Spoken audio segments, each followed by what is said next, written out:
दर्शकों, अब आपको शंका हो सकती है कि वेद यदि समुद्र से बाहर आए हैं तो वेद किसी कागज पर या किसी अन्य धातु पर लिखे होंगे।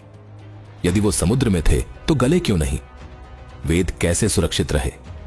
दर्शकों, आपको बता दें कि परमात्मा जो चाहे वो कर सकता है।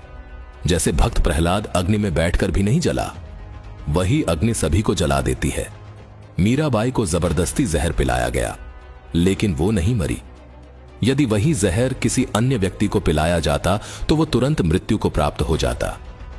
ऐसे बहुत से प्रमाण हैं। दर्शकों, इसे ही आध्यात्मिक मार्ग कहते हैं। आध्यात्मिक मार्ग में कुछ भी असंभव नहीं होता। विज्ञान से मानव केवल भगवान की बनाई वस्तुओं पर रिसर्च कर सकता है। अब बात करते हैं कि वेद कैसे सुरक्षित रहे। दर्शकों, वास्तव में वेद एक ही था। बाद में, यानी आज से लगभग 5600 वर्ष पहले, इस कलयुग की शुरुआत में और द्वापर के अंत में वेद व्यास जी ने इनको 4 भागों में विभाजित कर दिया, जो आज हमारे पास विद्यमान है। इसलिए ही वेद को 4 वेद कहा जाता है। जब वेद एक था तब भी वेद में यही ज्ञान था, और जब यही एक वेद 4 भागों में विभाजित हुआ तब भी वेदों में वही ज्ञान है। सागर मंथन के दौरान काल ब्रह्म ने वेद समुद्र में छुपा दिए थे। इसलिए कहा जाता है कि वेद समुद्र में पाए गए थे। जो वेद काल ब्रह्म ने समुद्र में छुपाया था, उसमें से काल ब्रह्म ने सूक्ष्म वेद वाला ज्ञान नष्ट कर दिया था, ताकि किसी को पूर्ण परमात्मा का पता न चल सके। किसी को यह न पता चल सके कि पूजा करने योग्य केवल पूर्ण परमात्मा कबीर साहिब जी है। किसी को यह न पता चल सके कि यह ब्रह्म खाने वाला भगवान है, यानी काल है। जब ब्रह्मा विष्णु महेश द्वारा सागर मंथन किया गया, उसके बाद वेद बाहर आए। दर्शकों, वेद ऐसे कागज पर लिखे गए थे जो केवल दिव्य दृष्टि से ही देखे जा सकते थे। वो कागज ना तो अग्नि से जलते हैं और ना ही जल में गलते हैं। ब्रह्मा विष्णु महेश और देवी दुर्गा, यानी इन तीनों की माता की दिव्य दृष्टि काल ब्रह्म, यानी इन तीनों के पिता ने खोल दी थी, जिस कारण से उनको वह वेद दिखाई दिए। देवी दुर्गा ने वेद ब्रह्मा जी को दिए। ब्रह्मा जी ने उनको पढ़ा और पढ़कर ऋषियों को सुनाया, क्योंकि ऋषियों को दिव्य दृष्टि प्राप्त नहीं थी। ब्रह्मा जी ने ऋषियों को अपनी दिव्य दृष्टि से देख देख कर पढ़ पढ़ कर ज्यों का त्यों सुनाया।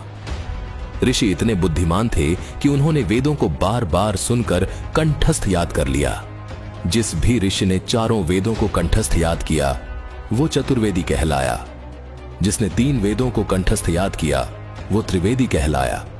जिसने 2 वेदों को कंठस्थ याद किया वो द्विवेदी कहलाया। आगे यही ऋषि वेदों को बोल बोल कर एक दूसरे को सुनाते रहे। कुछ समय बाद सभी ऋषि डगमग हो गए, जिस कारण से लोगों को वेद ज्ञान याद रहना भी बंद हो गया, जिस वजह से वेद ज्ञान तकरीबन खत्म हो गया। 5600 वर्ष पहले, यानी कलयुग की शुरुआत में और द्वापर के अंत में व्यास जी को दिव्य दृष्टि प्रदान की गई। वेद व्यास जी ने इनको ताड़ के पत्तों पर लिखा और 4 भागों में बांट दिया।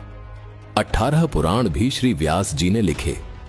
आगे चलकर फिर वेदों और पुराणों को कागज पर उतारा गया, जो आज हमारे पास उपलब्ध है, यानी हमारे हाथों में है।